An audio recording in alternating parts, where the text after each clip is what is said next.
Okay, hello everyone, and welcome to my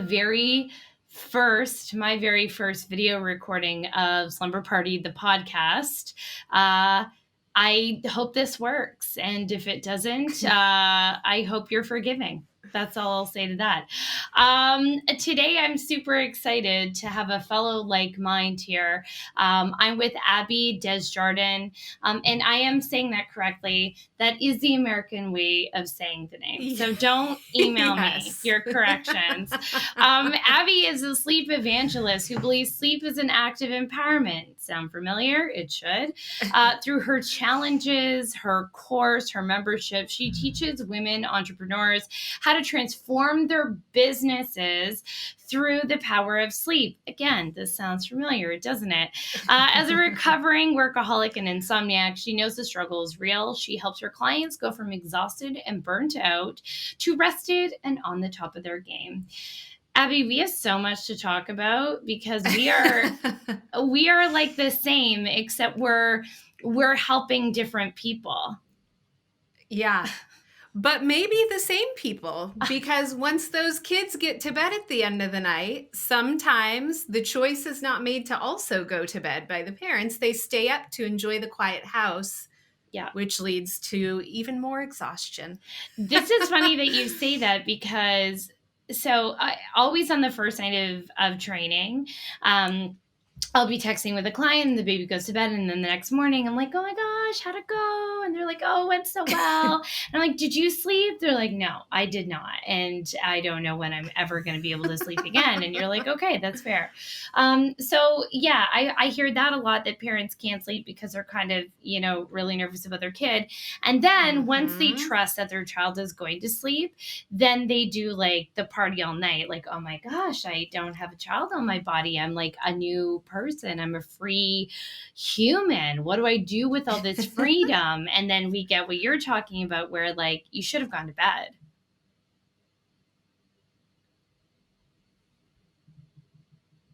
Oh, sorry, you just froze. Oh, I froze. Am I back now? Yes. Now you're good. Yeah.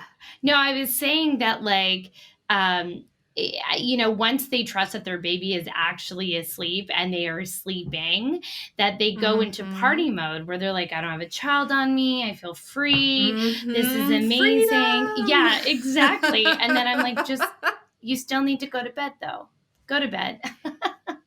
Yes, please. Why are we putting the child to bed if you are not putting yourself to bed too? Yeah. So tell me about the work that you do with your clients. So, I mean, I help the baby sleep so the mamas can sleep. It sounds like people are coming to you maybe when they're ready to switch things up. I would love to hear what you're doing.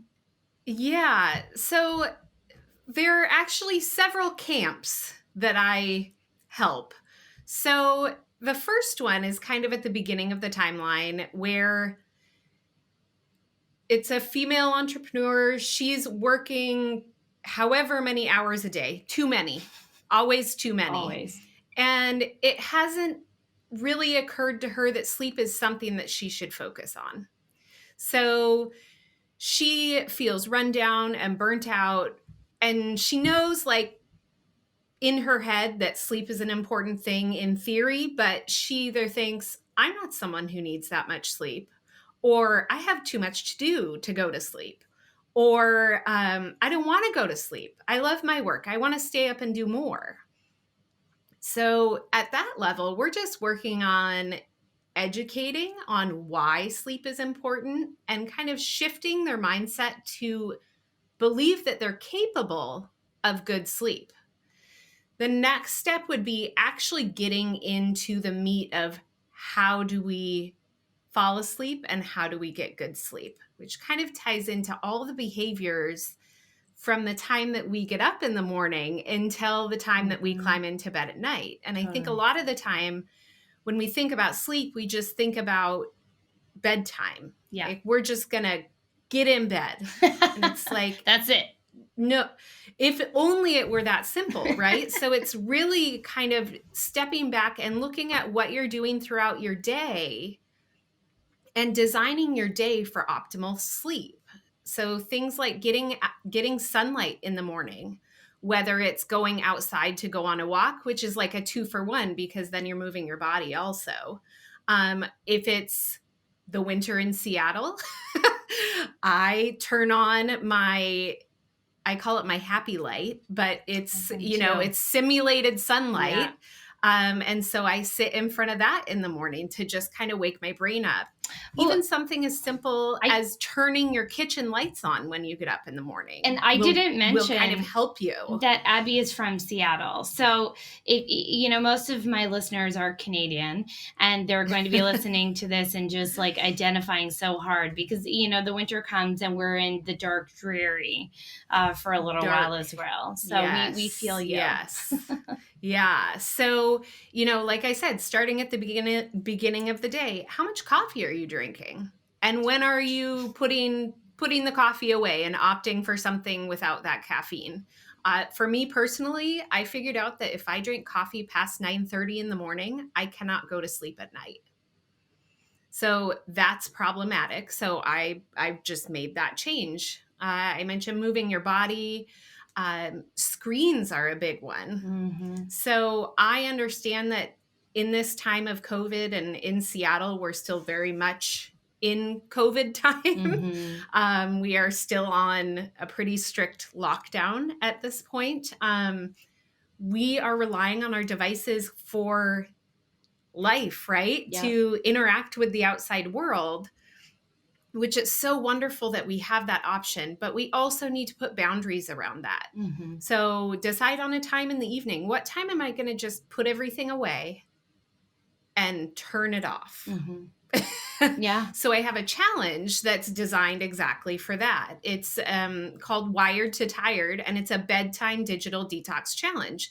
So it's going through how do we make a plan to successfully put that away and then not have this like anxiety spiral about not having your device when you climb into bed. Yeah.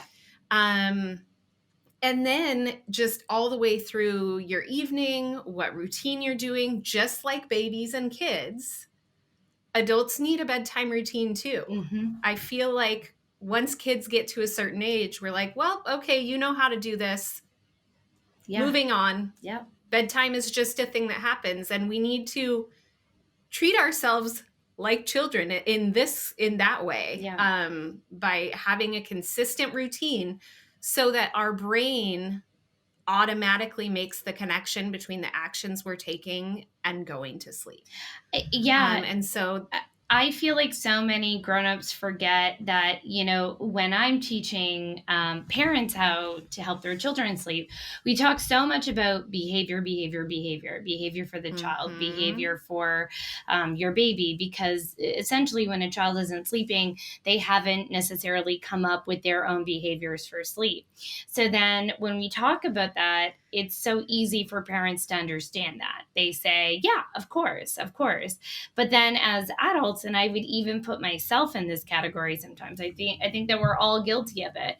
We forget that there are a set of behaviors and routines that allow us to have like, oh, there's like a body cue that happens next, just like your child, that doesn't change. And sleep, I say this like once a day at least, sleep is so behavioral. We think it is it is biological and it should be easy. But how many, well, and I know a little bit, but I have a lot of clients who were never taught great sleep rituals as children, and they're not great sleepers today. People think that we can grow out of this, that it's like, oh, I can just sleep better, or I take this thing, and once I take the thing, it'll just fix my sleep. And it's not true. You have to have a set of behaviors in order to figure that out. So it's never too late to sleep train yourself, by the way. See, like you can be 45 and learning how to get it together for your own sleep. Absolutely. Yeah. It is a learned skill. Yeah. And I feel like, the generation of kids that we are raising, we are purposefully teaching them good sleep habits. Yeah. A lot of us are. Yeah. But when we were kids, that just wasn't even a thing that anyone talked about. You went to sleep because you were annoying your parents. Right. They said, it's time for you to go to sleep. Yeah. And that's all it was. Yeah. I don't care. You need to go to sleep. Correct. And 80s so parenting there was 101. never it was never a teaching moment. It was just like, go to sleep. Yeah. Well, how do I do that? Right. Yeah. So yeah, a lot of us now, we're grown up and we're dealing with the repercussions of never having learned that at the same time as our world is advancing technologically. The amount of work that someone's expected to do because of tech in a given day or a given week has increased so much since we were kids and our parents were kids. And so it's all of these factors that just get so messy in creating these crises we find ourselves in with our health, our mental health, our physical health, all of those things. And I also feel that what's especially interesting about parents of our vintage and most, and below is that we have grown up in two worlds, right? We grew up with a pre-digital world and post-digital. And the post-digital, phones and screens and TVs are just designed to be addictive and the funnest thing ever. I wrote this thing for a local magazine called The Kit here. And one of, I'm going to, anyone watching is watching me brush my shoulder off right now. I came up with this great line that your phones are like Vegas. When you've been to Vegas and you're like, it is 3 a.m. and how is it 3 a.m.? I feel so good. I want to be up. I'm living my best life. And so our phones are little Vegases in our pockets, and it's like that's crazy. We should not have Vegas in our pockets. We need to have less Vegas. And so it's like the blue light is stimulating all of your stay awake hormones. And I don't know that we have been taught, like our children will be taught, chill out on Vegas. You have a Vegas in your pocket. There was no parent to kind of tell us that. And here we are. I think a lot of people are truly and honestly, they don't know how to break free. They don't know how to back away from that. And they come by it honestly. We're learning 3 days after a study came out. You know what I mean? This with blue light. I read this thing about, I think it was a year or two before I became a sleep consultant. And it was blue light affects sleep. And I was like, that's crazy. And then this whole research paper came out about literal blue light, on our phone chargers and on our humidifiers. It's everywhere. There's a child alarm clocks. Yes, I was going to say there's a child okay to wait clock that glows blue all night long. And it's crazy to me that exists. But again, it's they didn't get the memo that we just got. It's we're learning along with the rest of society. Exactly. And I think, that's why I created that challenge, was because the idea of detaching from those is so overwhelming to some people. Yeah. Because of Vegas. Because as you're scrolling Instagram, your brain is doing the same thing as when you gamble. Yeah. And so like you said, they are designed to keep you on there as long as they can. The device themselves and whatever program you're on. Yes, exactly. And the other thing I was thinking of while we were talking about, these behaviors is that, we can't talk about this device thing without talking about this grind culture that exists now. And I consider myself a former workaholic. I'm constantly in checking myself because we have been taught to work really hard. We work really hard and good things happen to you, and you pay your dues and you and what happens is you do that, but your body is we didn't get that memo. We have capacity. There's only so much you can do. And I feel like that's actually it's becoming a better message now, thanks to like lots of really smart people like Brene Brown talking about this, Yeah. and Glennon Doyle. I mean, this like constant like workaholism is. It used to be my MO, and people used to compliment me on my work ethic. And now it's like Yeah. something when someone tells me, and this happened recently, like I just moved, I did like 3 TV spots from my office that wasn't unpacked yet. And someone's like, man, you really can do it all. And I was like, whoa, Okay. Warning, yeah, warning, warning. exactly. Because no one can do it all. And I appreciate that compliment. But if you think that and that's what you're thinking, I'm over functioning. And when you over function, Mhm. you're taken from somewhere. You don't know where yet. It could be like, Exactly. this is why I'm so passionate about the work that I do, because I think it was kind of an accident. Like the universe, like told me to become a sleep consultant, so I would be forced to research rest. And then my business got so busy, and I was working 2 jobs because I didn't think this side hustle would become a thing, and that it did become a thing. So I was working these like 2 full-time jobs, and then my hair started falling out. And I remember being like, no, that can't be it. I have always worked this hard.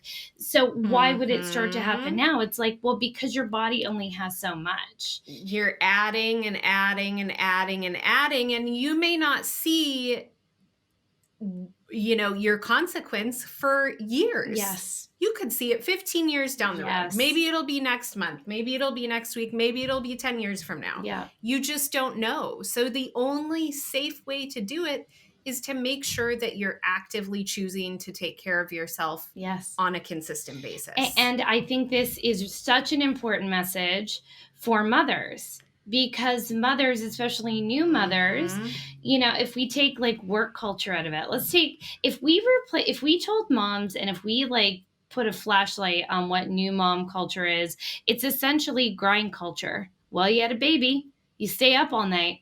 Well, you have a baby, you'll never sleep again. Good luck, grind it out until that child is 5, and I hope you don't Yep. die.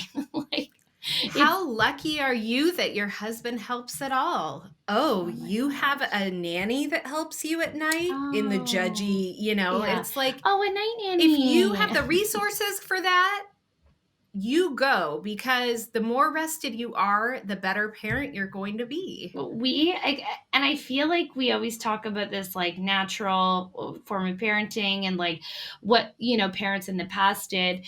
Parents in the past lived in small communities with their families. I mean, if you want to even get down to like the nitty gritty, like way, way back in the day, we lived in communities where you could literally hand the Mhm. baby off to your auntie, who would take the baby, and you could sleep. Nothing like that exists anymore.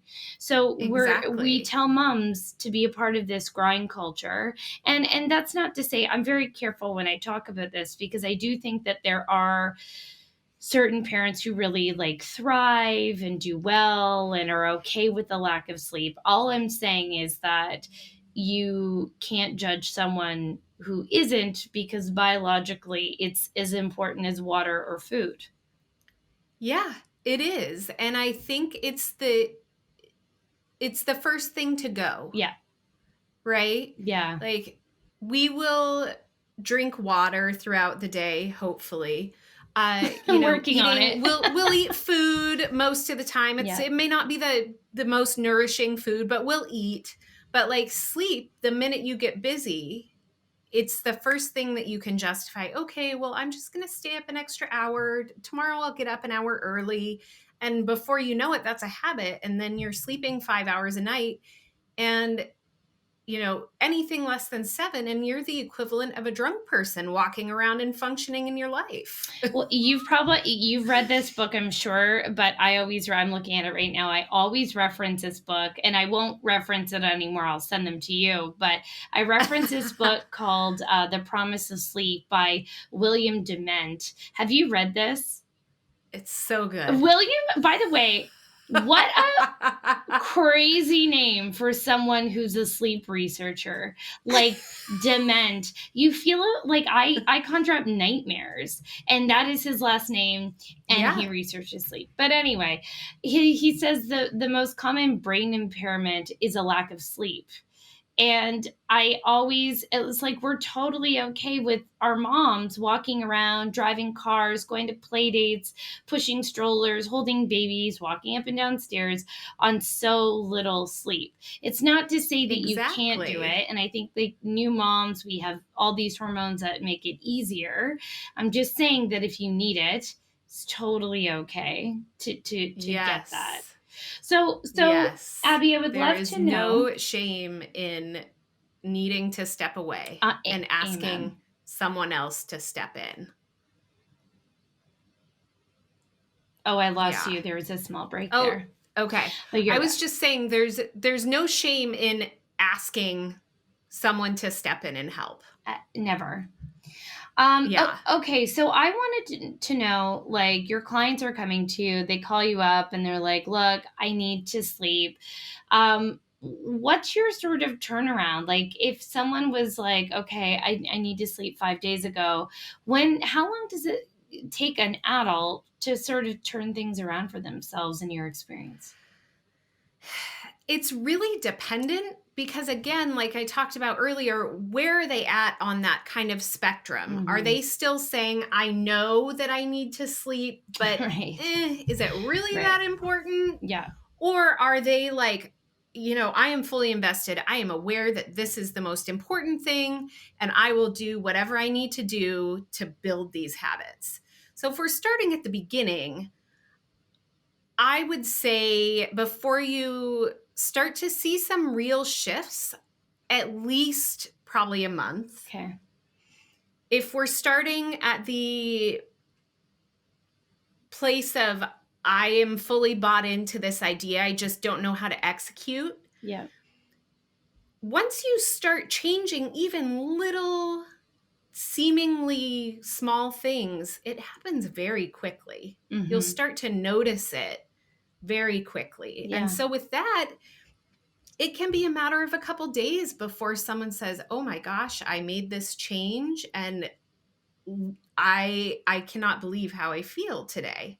I love that. Like, you don't even realize how terrible your like baseline is until you're not functioning that way anymore. Yes, yes. Well, that's very interesting. Well, that's actually really what you said there kind of reminded me of like when I was working those two jobs, and I remember going to my therapist and being like, I'm stressed out.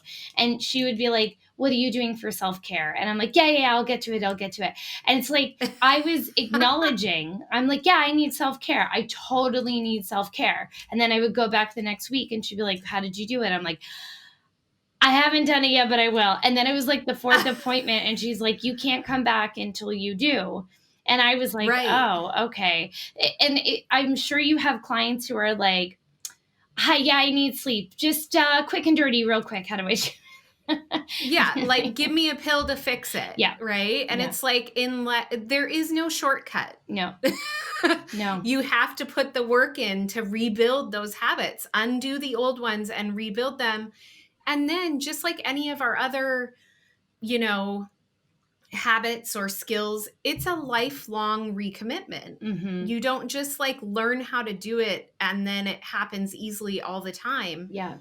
As you go into more stressful seasons of your life or big changes happen, we tend to kind of fall out of practice in a lot of things. And so it's being able to recognize that before you get too far into it, and then doing a course correction so that you can, okay, I started going to bed like 10 minutes later every night. I really need to shift back and rededicate to this. Yeah.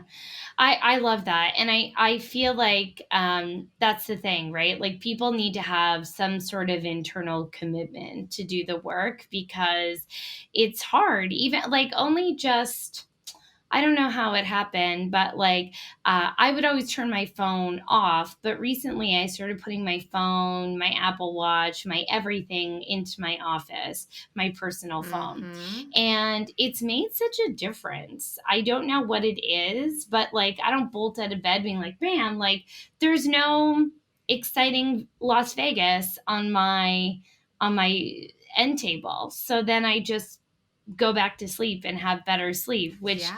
I would Yeah. be like, yeah, I'm fine. I'm totally fine. I don't need that. But I did. And I had to make a commitment to do it because it's so ingrained in our behavior to do a quick check on email, make sure you're all good. Okay. Did anyone message me? Awesome. But it Right. really is a commitment. Yeah. And I think when we look at it in a larger cultural context, how do we want our kids Mm-hmm. to live when they're Mm-hmm. grown-ups? Do we want them to live in this grind culture where they're operating from a place of exhaustion and sickness? Or do we want to make the changes in our lives that then if enough people start doing that, it changes the culture, and maybe by the time they are women, Mm-hmm. then they won't have this internal need to sacrifice themselves Yeah. to prove to the world that they deserve to be here. Yeah. And I just want to like point out, I'm going to drop another book here that I know that you've read, or else I'm just going to gift it to you, is Matthew Walker's Why We Sleep. Oh, And yes. it's just like, Yes. it's like standard reading for anyone in sleep. But I love how he talks about how, and I want to be very clear, you know, a lot of my clients their child will sleep and they suffer from insomnia because their circadian rhythm is all messed up. Mm-hmm. Then it becomes an anxiety issue. Then it just compounds Yep. and compounds. They go see their doctor. Yep. Their doctor gives them a sleeping pill. And I don't know, if I was that tired, I would take it personally. And then, Mm-hmm. so there's no judgment about what I'm about to say. But the Matthew Walker talks about how we're finding out more and more that these sleeping pills aren't actually putting you to sleep. They're a form of sedation. So they sedate you. It's not the same sleep. Mm-hmm. So if we were to put you and give you a sleep study, for example, and we monitor your waves of sleep and the stages of sleep you're never really getting into restorative amounts of sleep. You're just Mm-hmm. sedated. So you never really feel that you never restore. You're never really that rested. So CBTI, which is I'm sure what you're doing with your clients, Yep. cognitive Yeah. behavioral therapy for insomnia, is the best course of action for insomnia. This is like now the standard for every doctor, or it should be. And if your doctor is prescribing sleeping pills, you need to be asking them about CBTI. This is not like crazy Mm-hmm. stuff. You can go on the World Health Organization, you can look this up. It is the most effective way because sleep is behavioral. It's not medicinal. Very few people, some people will take melatonin. Very few people have a Mm-hmm. melatonin deficiency. It's not Yeah. common. We should not be buying melatonin at the grocery store. Well, and that's a big one that Yeah. I see a lot of people are like, I just take my melatonin. And it's like, you need to be really careful. If your doctor Yeah. is telling you to take it, that's one Yes. thing. Even then, Agreed. still like take mental note of how you're How feeling much? every day. Yeah, exactly. But if you're taking melatonin, it's teaching your brain that it doesn't need to make it itself. So if you ever Yep. try to go off of that, well, one thing, you're going to need more and more and more to accomplish the same Yep. result, but also your brain gets the message that it doesn't need to make that anymore, Yes. And which is a problem. I hear of my clients giving it to their children, which again, there's no judgment Oh, because some doctors are yeah. suggesting it. Yeah. It is a hormone that your body will stop producing if we give too much of. So it always needs to be done Yeah. under medical supervision. You should not be buying it at the grocery store. You need to bring it in. You need to talk to your doctor or an endocrinologist and have a chat with them about all of that. Are you still there? Yes, I am. Are you? Hello. My whole screen just went black. Oh, interesting. I see you and I hear Hold on you. just a sec. Okay. Let me Let me investigate for 1 second here. This Sure. is very weird. Hold on. Oh, and we're gone. Well, actually, that's a really good place to end our conversation with Abby today and our fun experiment with my first video podcast. I'm going to have to figure out this lighting. But anyway, if you want to connect with Abby, you can head to www.abbydesjardien.com. She works with grown-ups to help them get to sleep. So if you liked what Abby had to say, if you're a former client and you want to get back to sleep, I would head over and chat with Abby and see what she can do to help you. She has a ton of great resources. The challenges that she talked about are both on her website and on her Instagram at Abbey DesJardien. So take a listen to her, head on over to her as well. Thank you so much. And as always, sleep well, everybody.